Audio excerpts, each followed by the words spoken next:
the importance of sacrificing a pawn for your piece's activation, your chances to more attack. So as we can see in this scenario and the couple of tutorials following this one, we notice we already have a strong battery, bishop b2, queen to c3. What's not to like about it? But there is one particular guy in your own team that blocks that battery, which would be otherwise very efficient. If you just draw a diagonal, you're able to identify the g7 critical, the h8, very difficult for black to defend against. But then again, there is a pawn on d4. So that guy has to disappear. So how do we do that? Well, we just push it up. Yes, I know black attacks it twice, but it is completely irrelevant in comparison with the real threat that you're actually exerting here. So we're going to push the pawn up because the battery is terrifying for our opponent. Let's go to the next scenario here. So what is going on? We notice that the black king hadn't castled yet. They haven't. And black played bishop from c7 to d6. Well, interesting. But there is a couple of things that white should consider straight away.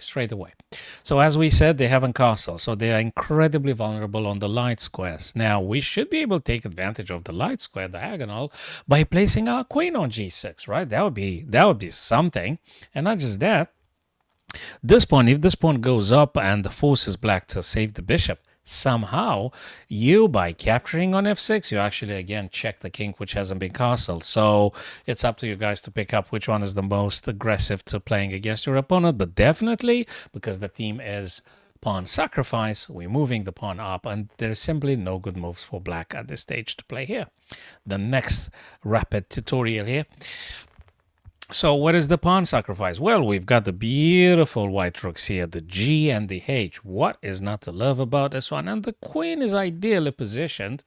We just need to make sure that our own pawn doesn't block the G file dominance of the white rook. So as soon as this guy doesn't exist, so to speak, we are sacrificing the pawn for the collective good here. So this guy goes up. Whether they take or not, again, it's problematic for black here, very much so indeed. There is no good move for black. Probably they should be resigning. Let's go with the next scenario. What do we play here? Well, we could definitely do something on the H file. We definitely need to consider that. And there is a guy. Now, if this guy didn't exist, and if we had a rook onto the H, and if you're looking at the queen and the rook together attacking the H7, that definitely is something to aspire to achieve. It is very achievable. We're pushing the pawn up. Again, there is no good moves here for black. If they would draw, it's very bad because we got the check. They can't move. They have to block on the checkmate. And if they capture, we have the rook here. And then again, we attack the bishop. The bishop goes away. Queen h7, checkmate. So guys, that was the fourth installment in our pawn sacrifice for increasing the attack, the activity of the pieces.